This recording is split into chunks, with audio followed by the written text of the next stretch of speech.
everybody, hope you liked the video last week. This week we're joined with Kevin Kyle. I'm delighted to be with him, and as you can see he's played for Scotland, so that's why I'm wearing the Scotland new kit. Kyle wins the header, tries to play an Invincible. Jackie McNamara's across, chance for Danny Invincible. Goalkeeper makes the save, it falls back to Kevin Kyle, and it's the opening goal for Kilmarnock. The chance initially fell to Invincible. Mallow came out, made a block, but the ball fell to the feet of Kevin Kyle, and he made no mistake. 11 minutes gone, Kilmarnock 1, Falkirk 0. Players are being given. Good cross though from Hay, and it's in the back of the net. Kevin Kyle is claiming it. It was a lovely cross by Gary Hay into the dangerous area, and the header into the back of the net. Kilmarnock win it back with Skelton into space, no one there for Kilmarnock. Invincible chasing back and keeps it in, does well Danny Invincible. Poor defending from Bullen. Back to Towell, into the danger area, Kevin Kyle! And it's the hat-trick hero this afternoon! Well, first we'll start with the most important question. Who's favourite football, you or your Uncle Brian? Because he said he was that fast and cross the ball in and score with his own cross. Hi Ryan, Kevin Kyle here. Thanks very much for asking me to answer some questions for you. I've got them here written down, so I will answer the first question which you ask us: who was the best player, me or my Uncle Brian? Well, we all know that answer. Uncle Brian likes to tell a few tales. I think you've already heard the story where he takes his own corners and he's that fast that he'll get into the box and put the ball away in the back of the net. So obviously he's fast, but I think he's also a wee bit deluded. So I would say that I was the better player. You've played with Loch Ryan Boys Club when you were younger. What's the memories about the club? The second one, you asked me, I played for Loch Ryan. Any memories from my time there? Loch Ryan was obviously the starting point of my career. My dad was a referee in the league many years ago, and Tammy McBride, who used to come up and get the results off my dad and the team sheets and things like that. And I remember a guy in my street called Robert Cochrane. He was kind of my idol growing up. Every young kid's got an idol, and Robert was mine. So when Tammy came up, Robert said, pretend to take the ball around me, and hopefully Tammy will see that you're quite good at football and maybe ask you to come to the line. So I think that was at the age of 8 or 9, and Tammy had asked me to go and train with the Ryan, and never looked back. Had a fantastic time there. Obviously when I was there, the only other kind of footballer was Colin Calderwood from Schnarr, and Scott McCrindle, who was at Ipswich. He'd left the Ryan to go to Ipswich, and I think most people in my age at that time wanted to be the kind of next Colin Calderwood. But at the age of 9, you don't really know how life's going to plan out for you. But I was grateful for all the opportunities that Ryan and Tammy gave me. A fantastic guy who obviously started the club back in '72, and it's still run to this day, and hopefully it'll continue for many years. It gives a lot of the kids in Schnarr a great opportunity. So no, I had a great time at Schnarr. I was always at the Ryan. I was always excited to win the top goal scorer awards, which I tried really hard to win, and I've got a lot of medals in the house from my Ryan days, and Simpson the Baker strips, and all sorts of things. I can remember them well, and pictures and memorabilia, and you always look for your name in the free press on a Wednesday night. So no, it was fantastic. Good memories, and it's great to see the club still going.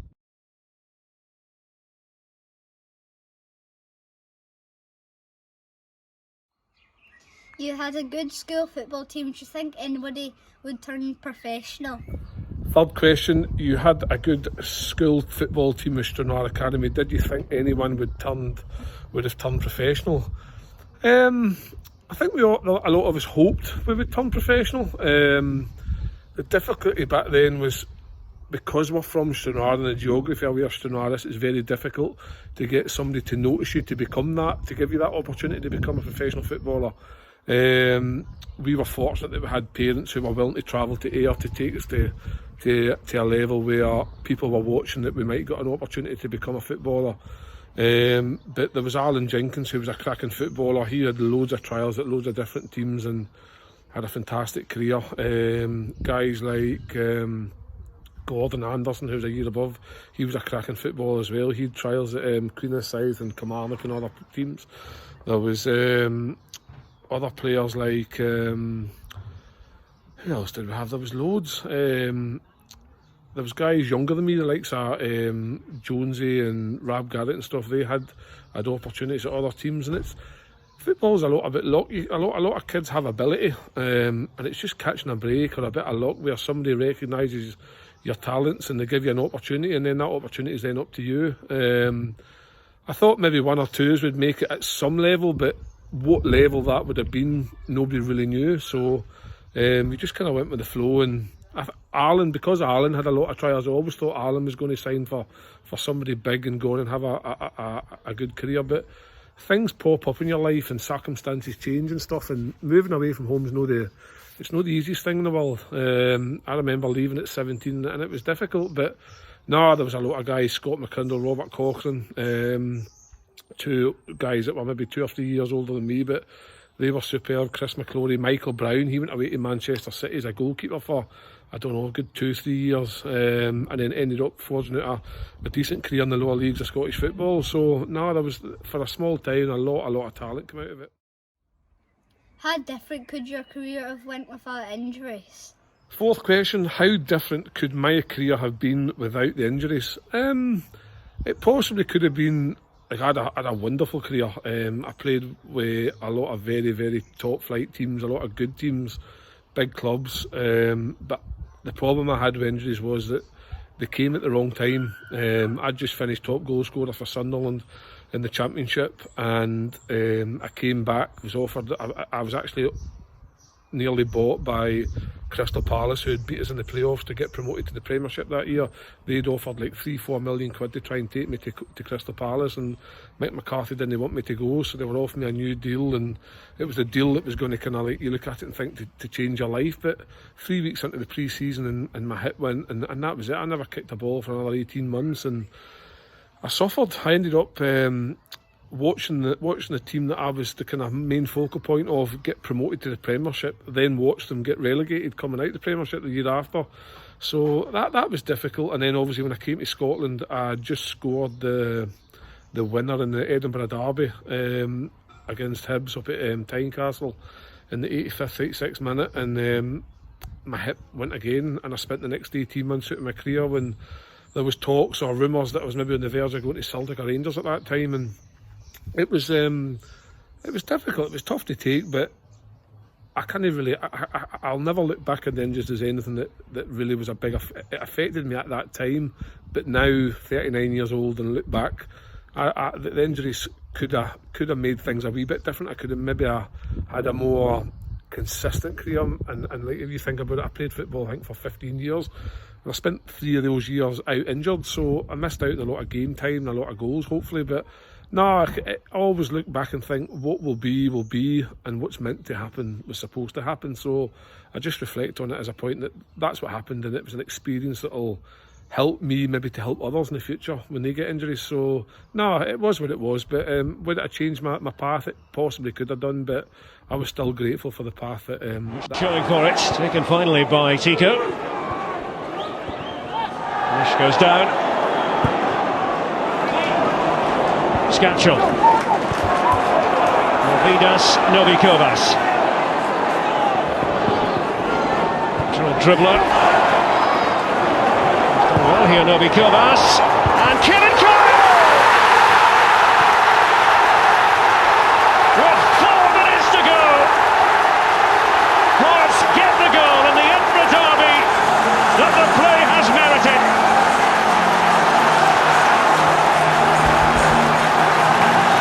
Look at the delight etched on the face of Kevin Kyle, who might well go down as the New Year's Day match winner. Your family were all Celtic fans. What was it like when you signed for Rangers? Right, question number 5. Your family were all Celtic fans. What was it like when you signed for Rangers? You'll need to ask my wee brother Paul about that one. He phoned me up that day after signing, and he just said to me, Kevin, what have you done to the family?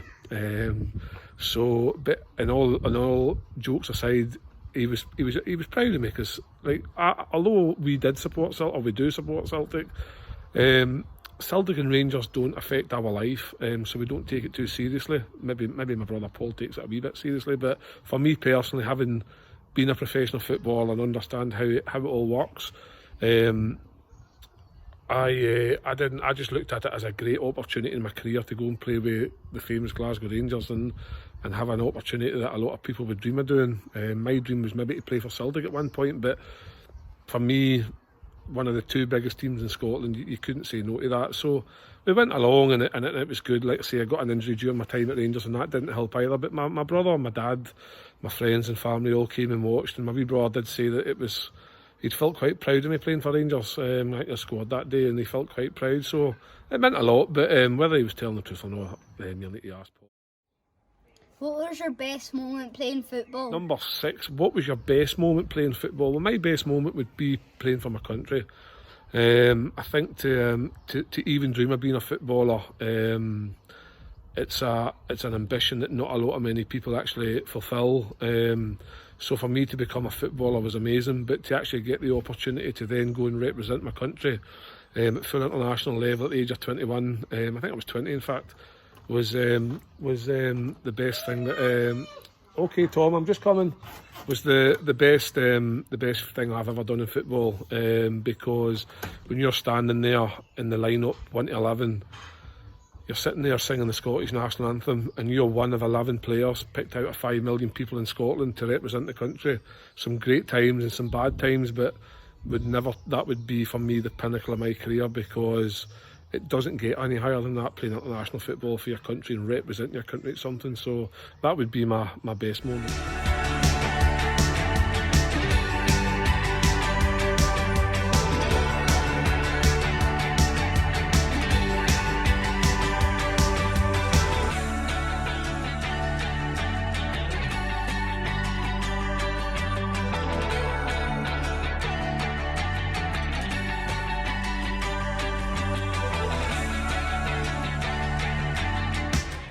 You've played 10 games for Scotland. What did it feel like to represent your country? Number 7, you played 10 games for Scotland. What did it feel like to represent your... Oh, I think I've just explained that. It was the best feeling imaginable, because I now look at my own 4 kids and watch them. I go and watch them play football, or whether it's my older son doing stuff in the school, or whatever they're doing, I feel a sense of pride when they do something well.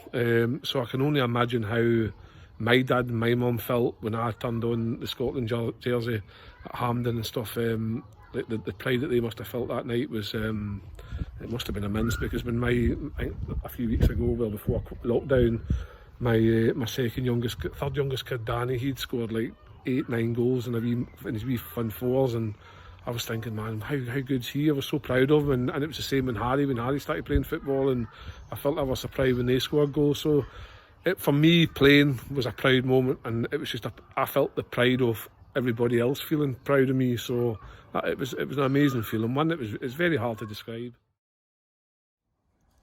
Who's the best player you've played with and why? Who's the best player you've played with and why?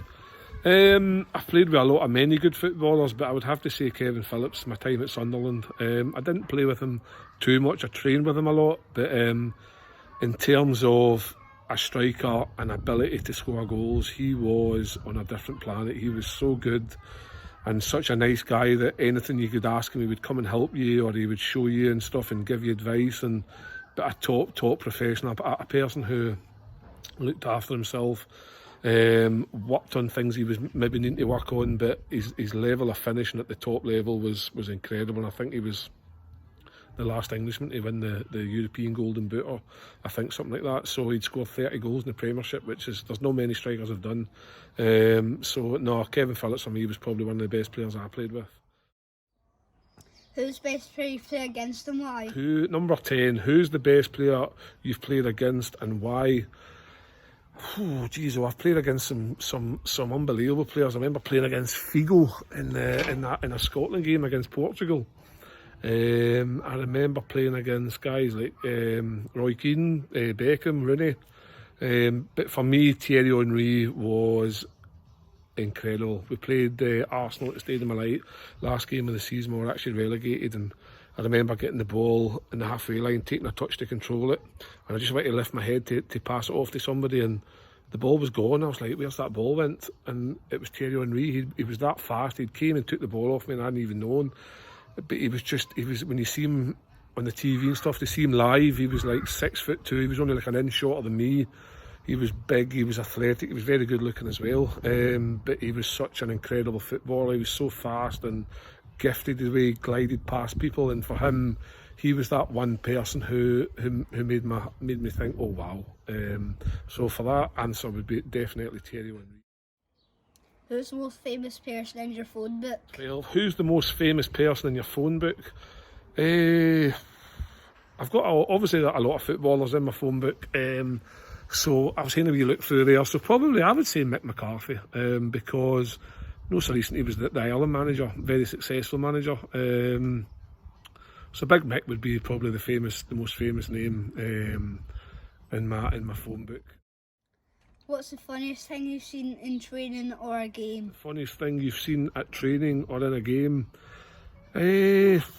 When we were young kids at Sunderland, when we were the young kids like 17 cleaning the boots and doing all the jobs, the first team players used to like to play pranks on us because we were only earning like YTS money, which was like £42.50 a week or something. They would always say things like, do you want to do a day off for 20 quid or whatever? So because we were only on 40 quid a week, you were like, I definitely. So I remember one day we were in the old training ground at Sunderland, not the nice new one they have now. And Niall Quinn had asked one of the young players, Cliffy Byrne, to be blindfolded, and you stood in the middle of the goalposts, and you had to walk straight blindfolded to the next goalpost. And if you could walk straight through the middle of the goalpost, he would give you the 20 quid blindfolded. So we were thinking that'd be pretty straightforward. So Cliffy started walking, but while he's walking, everybody's directing him. But what Cliffy forgot to remember was that behind the goals there was a ditch, about a 5 6 foot drop ditch into a big lake. So they kept directing him towards this ditch, and he kept walking, and obviously we are standing at the opposite goal, and then within like 5 yards of the ditch we were like, oh my goodness, and down went Cliffy, just disappeared and came up with the blindfold, soaking wet drench. So that was quite a funny story back in the youth team days, but there's too many to mention. Some maybe only appropriate to mention, so I'll stick to one that's a bit light. What's it like being a part of the open goal team? Number 14, what's it like being part of the open goal team? Well, for anybody who doesn't watch Open Goal, I'm pretty sure the most of the country watches it or listens to it at some point. It's a pleasure being on Open Goal.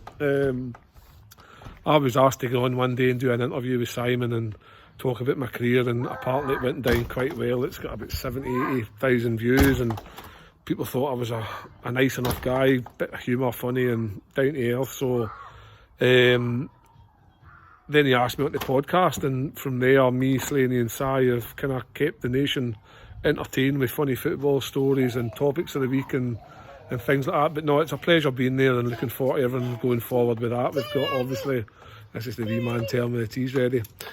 So we've got the hydro, and we've got other gigs and stuff. So looking forward to it, but it's a pleasure being a part of it. It's nice to be a part of a team again after not having that in the last kind of 6-7 years apart from the family. That's my team now. And but no, thanks very much, Ryan, for asking the questions. There's one thing for sure, I used to score a lot of goals past your dad, Davey. He wasn't the best of goalkeepers, to be honest, but he's better at the Bulls. But no, good luck, wee man. I hope the YouTube channel goes well, and hope a lot of people are listening in, and if you ever need me for anything else, just give us a shout. Pleasure. Thanks very much. Ta-da. Thanks very much, Kevin, for the interview this week. Everybody, stay home, stay safe, save the NHS, save lives. Thank you. Remember to like, subscribe and share. Bye. And it is Arca who looks to place it in for Breen, and they've got one back.